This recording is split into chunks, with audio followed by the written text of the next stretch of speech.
dredging operations, and they can conduct their own monitoring in terms of taking their own equipment.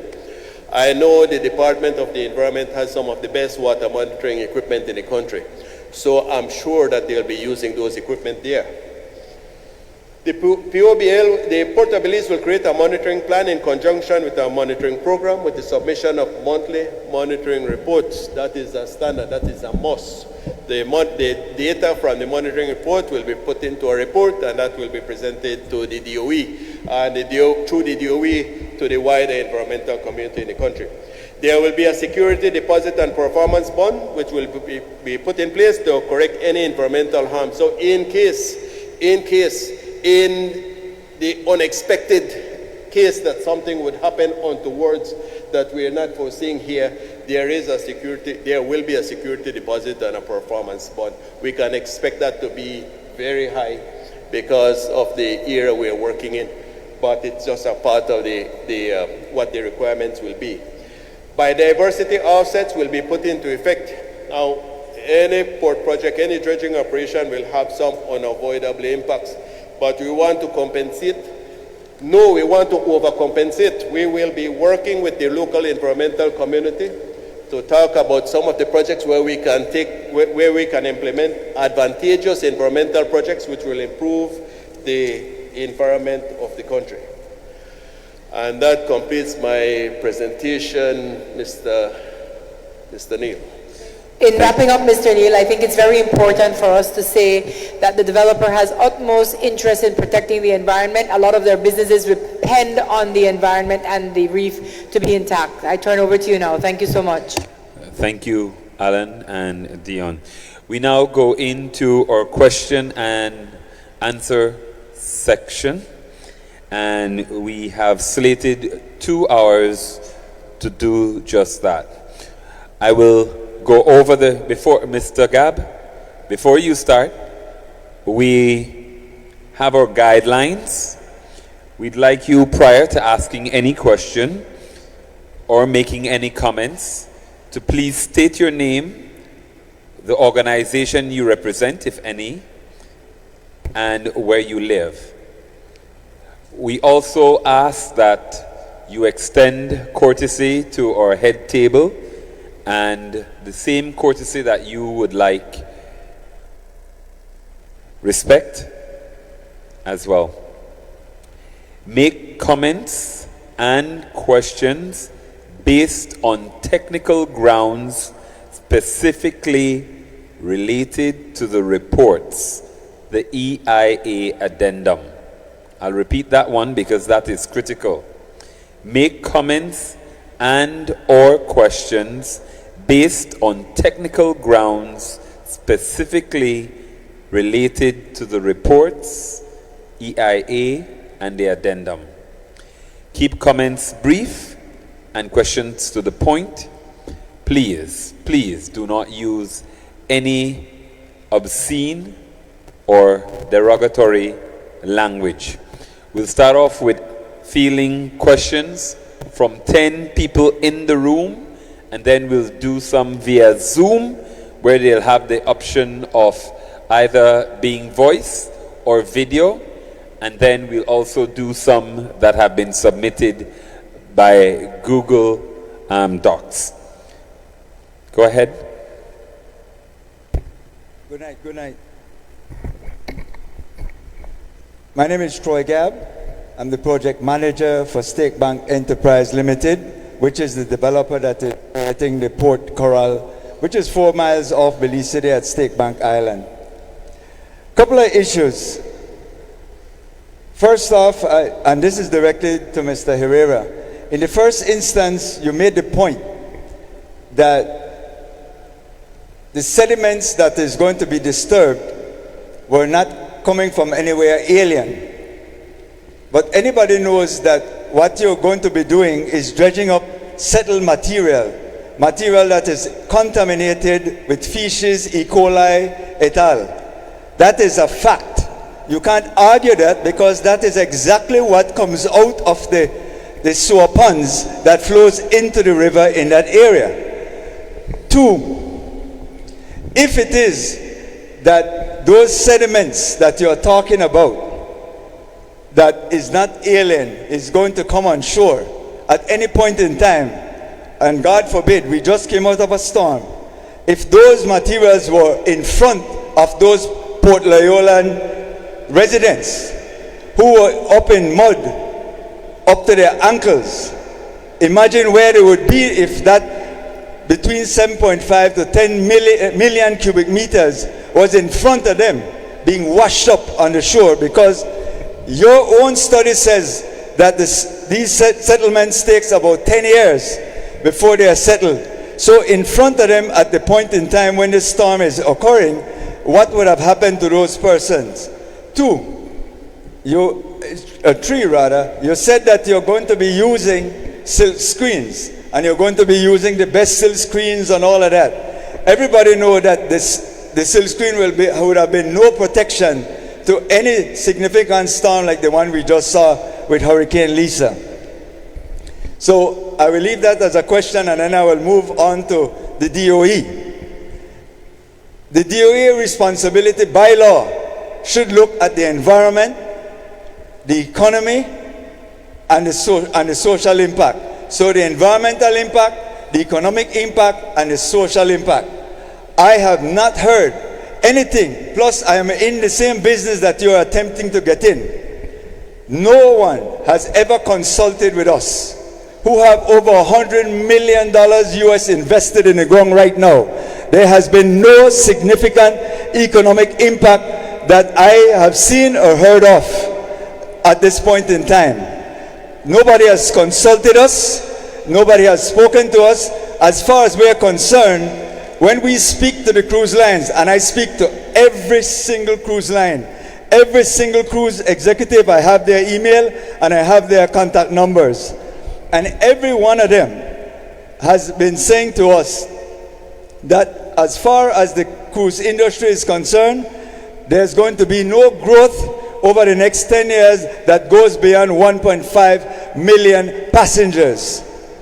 Two, we keep hearing about the fact that if we build the port, there's going to be a huge amount of people coming.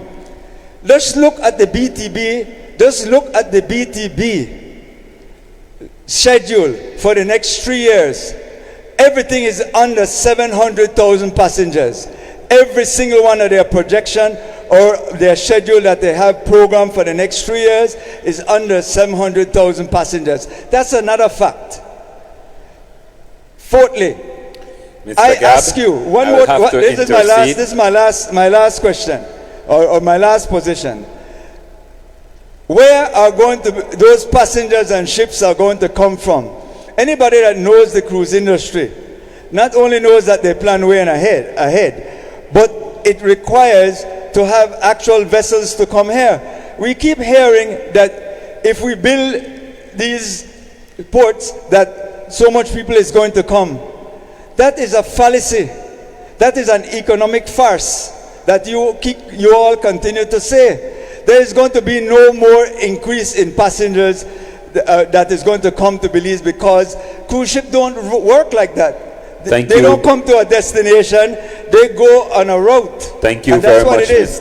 So please answer the question from a DOE standpoint. Where is the economic impact assessment, so we could point to that and show us how the growth in the industry is going to occur, so we can all sink our teeth in it and find out whether or not that is so. Thank you very much, Mr. Gab. I think some of those questions were primarily for, I think, test. Some of those questions were for BTB, because those focused on whether there's a development plan. But we can answer. You had about 7 questions, but we'll have Alan, you want to respond? And Kenrick, do you want to say anything with regards to what he posed for the DOE? Please proceed. Yes, if I may go ahead of you, Kenrick. Mr. Gab, thank you very much for your participation, and thank you very much. I couldn't tell whether you had questions or whether you had statements. So most of it were like statements. But you did talk about the, I mentioned in the presentation, you said about materials, and not all the materials are native and are not alien. What we mean is if we dredge the access channel and we dredge the turning basin, we're saying the materials come from the access channel and the turning basin. That is the statement we made. Whether they come from other areas historically or recently, it's a dynamic environment, and there's no place in the world where you can undertake dredging and say that that material originated there. You can't prove that. But what we're saying, where we're removing materials, and the materials that we're removing to be placed is coming from the access channel and from the turning basin. And in terms of the materials, well, we did an analysis of that. In fact, it is within the environmental impact assessment. And these numbers are not what we feel like shooting off the top of our heads.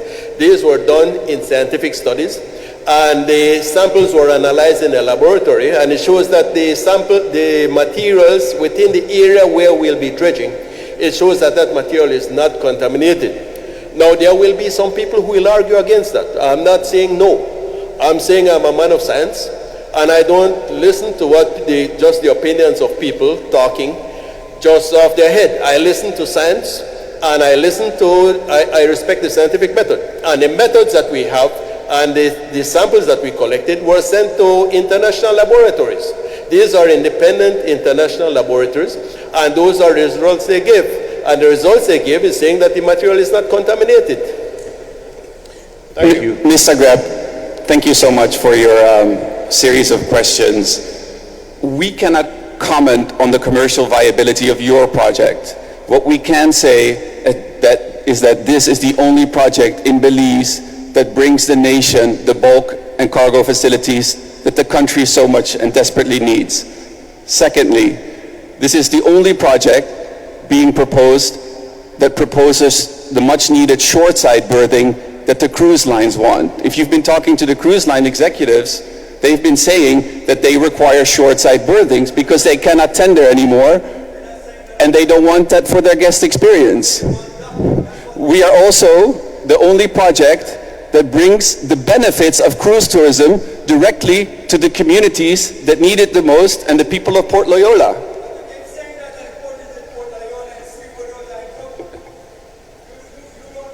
Mr. Gab, you had your questions. Please let him respond. All right, if I may, with regards to the last statement, I don't think that, Mr. Gab, I don't think that you will be the first and you will not be the last advocating for some sort of assessments to go into the social and the economic aspect.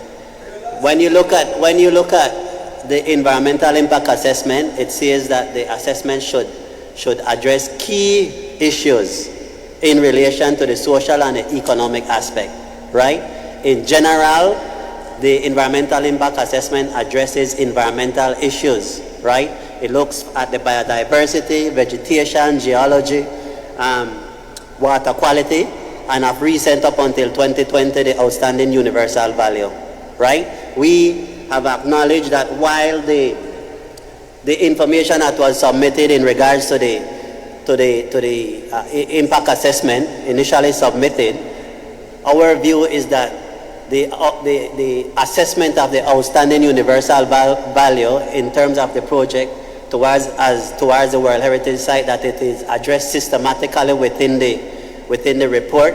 However, we were advised by the lawyers that it needs to be further improved, and hence we made the request to them that, listen, you need to go back and address the issue for the outstanding universal value. But I do admit, and I do agree, right, that we as in Belize, we surely do need to develop a legislation to address particularly the social and the economic aspects, something as robust as the environmental impact assessment, because the legislation directly speaks to key issues, right?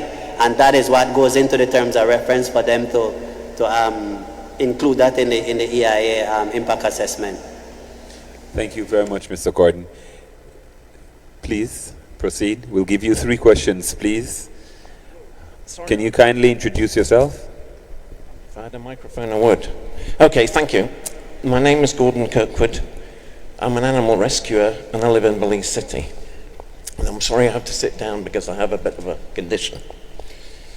I agree that shoreside berthing is needed. But shoreside berthing doesn't mean the mainland. Harvest Key is a perfectly viable cruise destination. If it wasn't, the big cruise line, NCL, would not do it.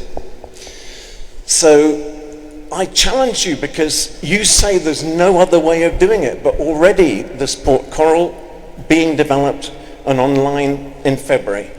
And the Port of Magical Belize further south is on the mainland. So why should we skip over all of those things that have already been approved and construction almost totally constructed in one case and choose your project which isn't approved yet? Secondly, here's a technical point. You say that air pollution will be made better, but you're just talking about the cargo terminal. You have to realize that when cruise ships come into port, they have to keep a whole 1,000-bed hotel running in the middle of your port. And they have to provide their own power to do that. So they burn marine diesel, actually, marine fuel oil, not always the best fuel oil. So while a cargo ship will almost totally shut down in terms of power, a cruise ship uses a great amount of power and consequently puts a great amount of sulfur into the atmosphere. So this is somewhere where the ESIA is unfortunately wrong. And finally, my question. I cannot understand every time I hear this why you don't just propose the cargo project. I don't understand it. There's no growth in the cruise industry that justifies your project. So why is the cruise project being proposed and why is it not just to enhance the cargo terminal for the good of Belize? Thank you very much. I believe I'd like to start off on why Harvest Key is not the option that we're looking for. The reality is, and for all of you who are sitting in the room, knows that a Harvest Key is a destination where everybody from the cruise ship lands there. They stay there, they eat there, they drink there, they get everything done there, and all the money is returned to the cruise ship back to the US. The reality is that if we're going to have cruise ships coming into Belize, we as Belizeans ought to gain something out of it. We ought to get hair to braid. We ought to sell our food from our little shops. We ought to share our Belizean authenticity and the diversity that Port Loyola has to offer. And people in Port Loyola need a different class and quality of life. They deserve to have businesses being built up, entrepreneurial opportunities, a dual carriageway road that will get their children safe, have people away from the congestion of the port right now, and have a better quality of life. And when it comes to stevedores, Mr. Gab, it is very important for us to train them, upskill them, and take them into other types of jobs that the port will afford. Because the port will be giving jobs not only, yes, there's going to be greater efficiency and greater productivity and greater ability for other aggregate producers and many other businesses in Belize, but it also will give greater opportunities for work, not only to stevedores, but for all of us sitting in this room, where there are opportunities for all of our children to learn, grow, and become a part of living within their port and gaining livelihoods within the port. This is what will make the difference for the port. Right now, where private sector is existing within the area to support these people, especially in line with a bad hurricane like this. So, Mr. Kirkwood, I really feel sorry about your heart condition because I know how difficult that is, especially in these environments. But again, all of us need to realize that we need to take care of the Belizean treasures, which are definitely our people who should come at a very high level at this point. Thank you. Thank you. Any other comments from the head table? Yes, Mr. Kirkwood, yes, we know you follow these proceedings very closely, and we're grateful for that. And your questions are insightful. And I think you asked 3 questions. I want to address 2 of them. You mentioned that why shoreside berthing. I think we made very convincing case in the presentation tonight, and I think we made them before in the environmental and social impact assessment. It's not coming from us that the country needs shoreside berthing. It's coming from all the independent studies that have been commissioned by the government of Belize. There are many studies that are saying that shoreside berthing is an inevitable consequence of the cruise tourism industry, in the sense that that is the preference of the cruise operators. It is written. I have seen these reports. I have been hearing about this from, I think around early 2000s. I think it is around then, so almost 20 years. And it's been held sacrosanct that this is where the industry needs to go. But apart from that, we're talking about the many advantages of shoreside berthing. We're not just following those studies. We're not just parroting what those studies are saying. We're also saying, in terms, and I covered this in my presentation, in terms of potential environmental impacts, you do not want to be tendering thousands of people every day. On top of that, these visitors are dispersing money into our economy. If you have shoreside berthing, and we made the case very strongly for this, it means that visitors are able to spend several more hours in the country. So they'll be able to go to places that they can't go right now within a regular call window, which means they can go farther, and they can subscribe to business establishments which are not subscribed now. You also, I think you also mentioned air emissions. What we're saying here is that these newer ships, like everything newer nowadays, is more environmentally responsible. They have to be, it's a legislation driving it. They are required to be less polluting. So it stands to reason, if we improve the port, and we get these new larger vessels, and the key word here is new, these vessels are less polluting. They were built to be less polluting. And so the air quality overall should improve. That's what we've been saying. Thank you very much, Alan. Daniel? Good night to the head table. Daniel Ortiz from Channel 7 News.